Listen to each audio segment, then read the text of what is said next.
우리에게 일용할 양식을 주시옵고. 하나님의 말씀입니다. 하나님께 감사합니다.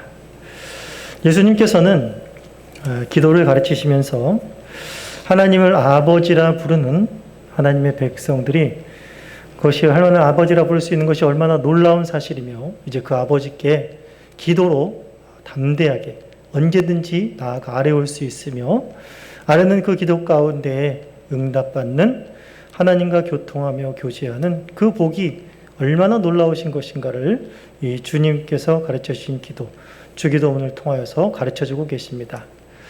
오늘은 그 네 번째 강구인 오늘 우리에게 일용할 양식을 주시옵고 라는 기도의 강구에 대해서 알아보도록 하겠습니다. 여기서 말하는 일용할 양식이라는 말은 빵을 말합니다. 이 당대에 사람들이 먹었던 주식은 빵이었기 때문에 오늘날 우리의 형편에 적용해 본다면 쌀, 밥 이런 것이 될 것입니다. 일용할 빵, 오늘 하루를 살아갈 우리에게 필요한 빵을 구하는 기도, 쌀을, 밥을 구하는 기도.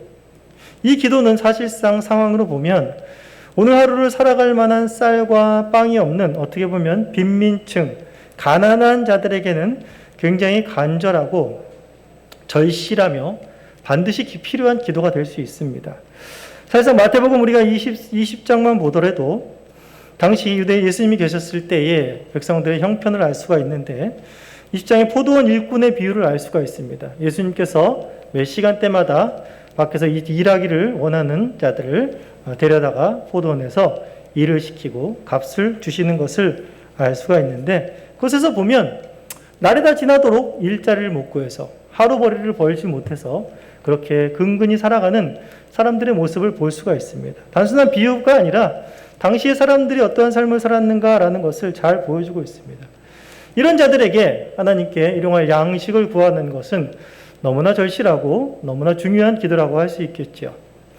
우리나라만 하더라도 우리나라가 제가 어렸을 때 청년 때 20대 초반 때에 한 부흥사 목사님, 나이가 지긋이드신 이제 6.25도 겪으시고 그런 목사님이 오셔서 이제 간증하고 이제 설교하시는 내용 들은 것 중에 하나가 기억나는 것이 무엇인가 하면 그 목사님이 이제 처음 교회를 시작했을 때 너무나 힘들었다는 것이죠. 그 당시에 뭐 다 힘들었겠죠. 지금처럼 이런 건물이 있는 것이 아니라 막 나라도 못 사는 나라였고 그냥 텐트 천막 하나 쳐놓고 비닐하우스 같은 거 하나 쳐놓고 그렇게 교회를 하던 그런 시절이었던 것입니다. 그러니까 교육자들이 목사님이 당연히 하루를 살아갈 만한 쌀과 양식을 얻는다는 것은 너무나 어려웠던 그런 시절이죠. 하루는 자식들이 3명이나 있고 와이프가 있는데 너무나 한 이틀 3일 굶어가니까 하나님 앞에 다른 기도가 안 나오고 자식들이 굶어가는 모습을 보면서 산으로 막 뛰쳐 올라갔다 그럽니다. 산으로 막 뛰쳐 올라가서 하나님 앞에 여러 기도하지 않고 딱 한마디 기도했다고 합니다. 하나님 쌀 더 이상의 기도를 하지 않았다고 말합니다. 얼마나 하루 먹을 양식이 그 빵이 쌀이 귀했는지 그것도 없어서 살아갈 힘이 없는 그런 상황 가운데 있었는지를 알 수가 있습니다. 그러면서 또 이제 그 다음 날에 하나님께서 놀랍게 그걸 채워주시고 하는 간증들이 저가 그때 그 당시에만 해도 굉장히 많았던 것 같습니다. 하지만 이러한 양식을 구하는 기도가 오늘날에는 어떻습니까? 오늘 하루를 시작하시면서 주님 앞에 기도하시면서 주님 오늘 저에게 필요한 쌀을 주십시오. 저에게 필요한 양식을 주십시오. 라고 기도하신 분이 혹시 계십니까? 저를 포함하여서 아마 여기 지금 온라인상으로 들어오신 모든 교우님들 중에는 아마 제 생각으로는 아마 없으실 것 같습니다. 왜냐하면 우리나라는 이제 제가 아까 간증에서 말했던 그런 목사님 같은 시대를 살아가지 않고 있습니다. 경제 대국을 이루었고 사회 복지가 좋아졌고 이제 음식이 남아도는 먹을 것이 너무나 많이 남아도는 그런 시대에서 오늘 하루 필요한 쌀을 주십시오라는 기도를 하나님의 백성들이 교회에서 하게 될까라는 것입니다. 물론 지금도 소녀 가장들이 있고 극빈층들이 있고 지금도 쪽방촌에서 살아가면서 하루하루 힘들어가는 그러한 사람들이 있습니다. 그러나 보편적으로 봤을 때 우리나라에서 하루 구할 쌀을 위해서 그것이 간절한 사람들이 많지 않은 것이 현실이라는 것입니다. 그렇다면 오늘 이 간구와 이 기도는 단순히 예수님 당시에 살아서 하루를 벌어먹고 살기 힘든 자들에게만 적용되는 것이고, 또 우리나라 옛날에 가난해서 못 살던 시절에만 적용되는 그런 기도냐라고 봤을 때 전혀 그렇지 않다라는 것입니다. 가난할 때나 부할 때나 동일하게 인간들에게, 하나님의 백성들에게 절실하게 필요한 기다라는 것입니다. 여기서 빵이라는 것은, 양식이라는 것은 단순히 그냥 하루를 벌어 먹고 살 우리가 먹는 빵, 쌀을 포함하지만 그 이상의 넓은 범위를 갖고 있습니다. 한마디로 말하면 인간이 인간답게 살 수 있는데 필요한 것을 주십시오라고 하는 그러한 간구가 있습니다. 간구라는 것입니다. 사람이 사람답게 살기 위해서는 사람은 빵만으로만, 쌀만으로만, 밥만으로만 살아갈 수 없는 존재입니다. 인간이 기본적으로 살아가야 되는 때는 세 가지가 충족되어야 된다고 말하죠. 흔히들 의, 식, 주를 말합니다. 의식주 같은 이런 물질적인 것 이외에도 인간이 하루를 살아가기 위해서는 정신적인 것들, 사회적인 것들, 영적인 이런 모든 것들이 충족이 되어야만 인간은 인간답게 살아갈 수 있다는 것입니다. 그러고 보면 인간은 모든 피조물 중에서 어찌 보면 가장 필요한 것이 많은 존재일지도 모르겠습니다. 아마 오늘 하루를 삶을 정리하면서 내가 오늘 하루를 살아가면서 필요했던 것이 무엇인가 한번 목록을 적어보면 아마 굉장히 많았을 것입니다. 어떤 다른 피조물도 인간처럼 이렇게 많은 것을 필요로 하는 존재는 없을 것 같습니다. 예수님 당시에 이런 사람들도 마찬가지로 이들이 하루 벌어 먹고 살기 힘든 것도 사실이었지만 당시 또한 나라를 빼앗긴 로마의 속국으로 살아가고 있었기 때문에 이들은 정신적으로도 하루를 살아갈 힘이 굉장히 힘들었고, 또한 사회적으로도 관계를 맺으면서 살아가는 그러한 문제들이 굉장히 힘든 상황 가운데 있었다라는 것입니다. 이들에게 정말 이 하루를 살아갈, 그리고 인간답게 살아갈 수 있는 것을 구하는 것은 너무나도 절실한 기도가 아닐 수 없다라는 것입니다. 그런데 이것은 비단 아까도 말했지만 없는 자들, 가난한 자들에게만 절실한 기도가 아니라 있다고 생각하는 자들, 넉넉한 자들에게도 이 기도는, 어쩌면 이 기도는 그런 사람들에게 더 절실한 기도라고 할 수 있습니다. 왜 그런지 이제 계속 살펴보겠습니다. 먼저 말하자면 일용할 양식을 구하는 의미를 먼저 그다음 말하자면, 일용할 양식을 구하라는 하나님 예수 그리스도께서 일용할 양식을 구하라고 이렇게 강구하라고 말씀하신 것은 인간이 살아가는 데 필요한 모든 것은 주님이 주신다라는 사실을 잊지 말라는 데 있습니다. 인간이 인간답게 살기 위해서 필요한 것들, 물질적이고 정신적이고 사회적인 이러한 여러 면들이 필요하지만 진짜로 너희들에게 필요한 것은 그 모든 것을 지금도 너희에게 주시는 주님이라는 사실, 정말 너희가 구해야 될 것, 너희에게 필요한 것은 주님이라는 사실을 잊지 말라는 의미가 바로 이 일용할 양식을 구하는 기도의 의미 속에 담겨 있다라는 것입니다. 창세기 1장을 보면 하나님께서 태초에 사람을 만드셨습니다. 사람을 만드시고 그 사람은 먹어야만 생존할 수 있는 존재로 만드셨습니다. 그래서 하나님께서 모든 들의 풀과 씨 맺는 채소와 열매들을 인간들에게 다 먹으라고 허락하셨습니다. 모든 것이 하나님께서 만드신 것이고 하나님께서 제공하신 것이고 하나님이 값없이 은혜로 준 선물이었습니다. 인간에게는 더 이상 필요한 것이 없었습니다. 그저 그 주신 은혜들을, 그 선물들을 받아 먹으며 누리면 되는 것이었습니다. 그러나 큰 일이 벌어졌지요. 어떤 일이 벌어졌습니까? 자기들의 필요 이상의 것을 인간들은 필요 이상의 영역을 침범하였습니다. 하나님께서 먹지 말라고 하신 선악을 알게 하는 나무 열매를 먹음으로써 죄를 지었습니다. 그러므로 말미암아서 양식을 먹는 일에 인간의 하루의 필요에 공급되는 그러한 양식을 먹는 것에 큰 차질이 생겼습니다. 어떤 차질이 생겼습니까? 땅이 저주를 받아서 소산을 제대로 내지 않습니다. 인간은 수고하고 땀을 흘려야 그곳에서 소산물을 먹을 수 있는, 양식을 구할 수 있는 그러한 처지 가운데 놓이게 되었습니다. 그러나 심각한 것은 인간이 땀을 흘리고 수고하고 노동을 해야만 양식을 얻을 수 있게 되었다라는 것이 아니라 인간은 점점 우리에게 필요한 것을, 우리에게 양식을 주시는 것은 하나님이다라는 사실을 망각하기 시작했습니다. 우리가 양식을 얻을 수 있는 것은 우리의 힘이고, 우리의 수고고, 우리의 지식이고, 우리의 노력이다라는 것으로 점점 바뀌어가면서 우리의 모든 필요를 공급하시는 분이 하나님이라는 사실을 깡그리 잊어먹게 되었다는 것이 가장 큰 인류의 심각한 죄악성으로 나타났다라는 것입니다. 사실 생각만 해보면 하나님께서 죄를 범했다고 하여서 인간들이 살아가는 땅의 터전과 물과 그리고 햇빛만 하나님이 걷어 가셨다고 하더라도 인간은 살아남을 수 없는 존재들입니다. 죄를 범하기 전이나 죄를 범한 후나 하나님께서는 여전히 값없이 인간이 살아가는데, 인간이 인간답게 살아가는데 필요한 모든 것들을 제공해 주시는 분이시라는 것이지요. 이것을 결코 잊지 말라라는 기도가 바로 이 일용할 양식을 구하라는 기도 속에 있는 것입니다. 사실상 하나님께서 이스라엘 백성들을 출애굽시키시고 난 다음에 그들에게 닥치게 한 문제도 바로 이 양식에 관한 문제였습니다. 출애굽하여서 하나님께서 홍해를 건너시고 인도한 곳은 바로 가나안 땅이 아니라 바로 가나안 땅에 들어가기 전에 광야라는 곳을 거치게 하셨습니다. 첫 번째 스루 광야에서 이들이 3일 길을 가도 물을 만나지 못하자 하나님 앞에 불평을 하게 됩니다.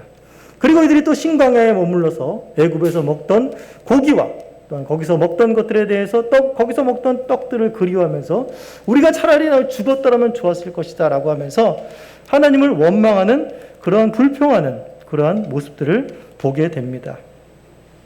출애굽한 백성들의 진짜 문제는 무엇이었습니까? 물이 없음이었습니까? 떡이 없음이었습니까?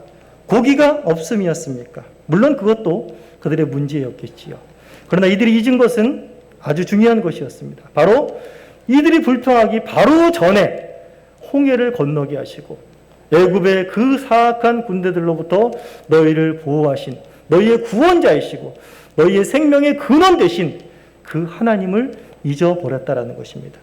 배고픔이 어느 순간에 며칠도 가지 않아서 바로 그 너희의 구원자이시고 너희의 생명의 근원이신 하나님을 잊어버리게 했다라는 것이죠. 이것은 또한 배고픈 자들에게 뿐만이 아니라 배부른 자들에게도 마찬가지입니다. 오히려 많은 것들을 가졌다고 하여서 하나님께 감사할 줄 알지만 인간의 죄성이 많은 것들을 가지면 또 역시 하나님을 떠나는 퇴역한 짓을 한다는 것을 신명기 8장에서 모세는 이스라엘 백성들에게 강력하게 경고하고 있습니다. 우리 신명기 8장을 한번 같이 보시도록 하겠습니다. 신명기 8장 11절부터 읽어보도록 하겠습니다. 내가 오늘 내게 명하는 여호와의 명령과 법도와 규례를 지키지 아니하고 내 하나님 여호와를 잊어버리지 않도록 삼가할지어다. 내가 먹어서 배부르고 아름다운 집을 짓고 거주하게 되며 또 내 소와 양이 번성하며 내 은금이 중식되며 내 소유가 다 풍부하게 될 때에 내 마음이 교만하여 내 하나님 여호와를 잊어버릴까 염려하노라. 여호와는 너를 애굽 땅 종되었던 집에서 이끌어내셨다 라는 사실입니다. 바로 지금 모세가 이스라엘 백성들을 향하여서 무엇을 걱정하고 있는 것입니까? 너희들은 이제 적과 끓이 흐르는 가나안 땅에 가면 풍족함을 경험할 것이다. 너희들은 의식주의에 있어서 굉장히 풍성한 것들을 경험하게 될 것이다. 그러면 너희들이 거기서 감사하게 될 것이다가 아니라 너희들의 마음이 너희들이 배가 불러서 어떻게 된다고요? 그 마음이 교만하여져서 결국에는 하나님을 떠나게 되는 결과를 가져오게 된다라는 것입니다. 이러한 사실들은 우리가 잘 알고 있는 믿음의 사람들도 다윗도 그가 범죄했을 때에 그가 배불렀던 때입니다. 우리가 이제 솔로몬도 나중에 살펴보겠지만 솔로몬도 그가 배불렀을 때에 역시 하나님을 떠나는 그런 퇴역한 실상들이 드러나고 이스라엘 백성들도 결국에는 그 배가 불러 하나님을 떠나고 교만하여져서 망해가는 꼴을 우리는 구약의 역사 속에서 내내 확인할 수가 있다는 것입니다. 예수님을 쫓던 많은 무리들도 그러했지요. 대표적인 예를 들자면 예수님께서 오병이어를 기적을 사람들에게 일으키시고 그들을 먹고 배부르게 해주셨습니다. 그들이 예수님을 찾을 때에 예수님께서 그들이 나를 찾는 이유를 이렇게 말합니다. 그들이 나를 찾는 이유는 그들이 먹고 배부른 까닭이라 라는 것이지요. 예수님을 찾는 것이 아니었습니다. 영생을 찾는 것이 아니었습니다. 그들의 필요는 먹고 배부른 것이었습니다. 로마에서 정치적인 해방을 얻는 것이었고 예수님의 이름 덕분에 예수님을 따라다닌 덕에 권력을 얻는 것에 있었다라는 것이지 예수님을 쫓는 것에는 없었다라는 것을 단적으로 보여주고 있습니다. 우리들이 신앙생활 할 때도 이러한 경험들을 크고 작게 경험하지 않으셨습니까? 내가 힘들고 어떤 어려운 일이 있을 때, 핍절할 때는 간절히 하나님 옆에 매달리고 막 새벽 기도도 나가고 막 그러다가 어느 순간에 내가 편해지고 좀 살만하다 싶어지면 기도의 횟수도 줄어들고 또 하나님과 만나는 시간도 그러한 간절함도 서서히 줄어드는 이러한 경험들을 아마 해보셨을 겁니다. 저만 해본 것 같은 느낌이 드는데 물론 우리 교우님들은 항상 깨어 있어서 그러한 경험들을 또 아니하셨으리라 또 믿습니다. 그러나 인간은 연약한지라 이러한 경험들을 다 하게 되어 있는 것입니다. 바로 일용할 양식을 위해서 기도하라는 것의 그 대표적인 기도의 모범을 보여주는 것은 잠언 30장 8절에 있는 아굴의 잠언 속에서 살펴볼 수가 있습니다. 우리 잠언 30장 우리 8절을 한번 보도록 하겠습니다. 잠언 30장 8절에 중반절부터 보시면 나를 가난하게도 마옵시고 부하게도 마옵시고 오직 필요한 양식으로 나를 먹이시옵소서. 혹 내가 배불러서 하나님을 모른다. 여호와가 누구냐 할까 하오며 혹 내가 가난하여 도둑질하고 내 하나님의 이름을 욕되게 할까 두려워함이니이다. 라는 바로 아굴의 기도 속에서 일용할 양식을 구하는 자의 기도가 어떤 기도의 의미를 갖고 있는가라는 것을 아주 잘 드러내고 있습니다. 언뜻 8절만 보게 되면 그저 주님 제가 너무 부자가 되지도 않게 해주시고 너무나 가난한 자가 되지도 않게 해주셔서 그저 적당한 그저 소박한 그런 검소한 삶을 살게 해주십시오라는 기도라고 생각할지 모르겠지만 아굴이 말하는 이 기도의 내용은 더 깊은 의미를 담고 있습니다. 아굴의 관심은 자신이 가난해지는가 자신이 부유해지는가 라는 것에 있지 않다라는 것입니다. 가난해질 때나 부유해질 때나 내가 인간답게가 아니라 하나님의 백성답게 살아가게 하여 주옵소서라는 기도를 바로 여기서 하고 있는 것입니다. 즉 아굴은 내가 살아가는 것이 그저 인간이 필요한 요소들을 하나님으로부터 충족시가 살아가는 존재가 아니라 하나님이 원하시고 하나님이 기뻐하시는 그 삶, 하나님께 영광을 돌리고 그의 이름을 거룩하게 하고 그의 이름이 영광이 되는 삶을 살게 하는 것이 자신의 인생의 목적, 삶의 이유라는 것을 아는 사람이었습니다. 즉 아굴은 하나님의 백성답게 살기 위해서 필요한 것을 구하는 자였습니다. 그것이 바로 하나님의 영광이었고 하나님의 이름이었습니다. 어떤 것도 내 부함이나 내 가난함도 하나님의 영광에 그의 이름에 먹칠을 하는 것이 되게 하지 않게 하시고 모두 다 하나님의 영광을 드러내고 하나님의 이름을 거룩하게 하는 것이 되게 하옵소서라는 기도였던 것입니다. 즉 우리가 지금 네 번째 우리의 필요에 대한 간구를 기도하고 있지만 우리가 첫 번째 기도했던 하나님의 이름이 거룩히 여김을 받으시오며 라는 그 기도와 지금 우리가 일용할 양식을 주옵소서라는 기도는 서로 연결된다라는 것을 우리가 너무나 아굴의 기도를 통해서 잘 알 수가 있습니다. 바로 이 일용할 양식을 주옵소서라는 기도는 인간이 인간답게 살 수 있게 하옵소서라는 그 필요를 채우실 분은 주님이십니다라는 기도의 그 이상을 넘어서 바로 하나님의 백성이 하나님의 백성답게 살게 하옵소서. 하나님의 백성이 하나님의 백성답게 살기 위해서 필요한 모든 것을 주님께서 채워 주시옵소서. 그러므로 말미암아서 그 모든 결과가 그 모든 목적이 하나님께 영광이 되고 하나님의 이름이 거룩하게 여겨지는 일이 되게 하여 주옵소서라는 데까지 이 일용할 양식을 구하는 기도는 나아가고 있다라는 것입니다. 우리 마태복음 6장을 보시면 바로 일용할 양식이 구하는 기도가 어디까지 나아가는지를 잘 설명해 주고 있습니다. 마태복음 6장 25절부터 보시면 이렇게 나와 있습니다. 그러므로 내가 너희에게 이르노니 목숨을 위하여 무엇을 먹을까 무엇을 마실까 몸을 위하여 무엇을 입을까 염려하지 말라. 목숨이 의식보다 중요하지 아니하며 몸이 의복보다 중하지 아니하냐. 공중의 새를 보라. 심지도 않고 거두지도 않고 창고에 모아 들이지도 아니하되 너희 하늘 아버지께서 기르시나니 너희는 이것보다 귀하지 아니하냐. 너희 중에 누가 염려함으로 그 키를 한 자라도 더할 수 있겠느냐. 또 너희가 어찌 의복을 위하여 염려하느냐.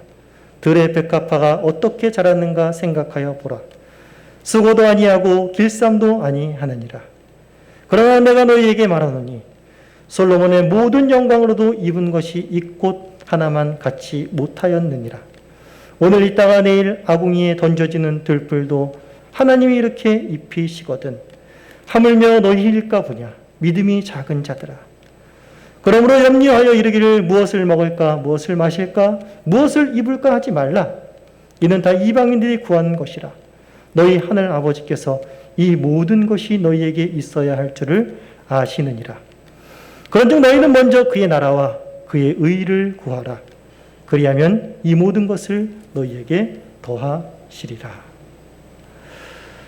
네, 그렇습니다. 인간은 끊임없이 인간답게 살기 위해서 필요한 모든 것들을 얻으려고 수고와 땀을 흘리고 있습니다. 세상은 나라는 사람이 인간답게 살아가기 하기 위해서 여러 가지 방식들을 제공하고 또한 그것들을 얻고 쟁취하도록 힘을 쓰게 만들고 있습니다. 그러나 하나님보다도 더 인간이 인간답게 살기를 원하는 분은 없습니다. 하나님보다도 하나님이 하나님 백성답게 살아가는 것을 원하는 사람은 아무도 없습니다. 하나님만이 하나님의 백성답게 살아갈 수 있도록 그들의 필요를 모든 것을 아시고 그 모든 것을 채워줄 수 있는 분이라는 것이 바로 오늘 이 일용할 양식을 구하는 기도 속에 있다라는 것입니다. 그러므로 우리는 일용할 양식을 구하는 이 땅의 것을 구하는 기도를 하다가 그 기도를 하면서 그 시야가 어디로 옮겨지게 되는 것입니까? 그의 나라와 그의 의를 구하는 것까지로 옮겨지게 되는 놀라운 역사가 바로 이 일용할 양식을 구하는 기도 속에 함유되어 있다는 것입니다.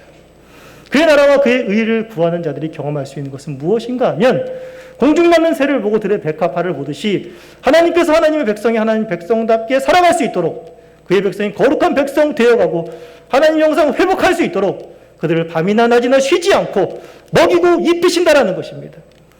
2000년 전에 아들 예수 그리스도를 내으신 그 사랑이 지금도 여전히 우리에게 변함없이 미치고 있으며 그 사랑으로 너희를 지금도 보호하시고 먹이고 입히시고 부족함이 없이 하시는 하나님이심을 너희가 일용할 양식을 구하는 기도를 통해서 깨닫고 날마다 체험해 나아가라는 것입니다.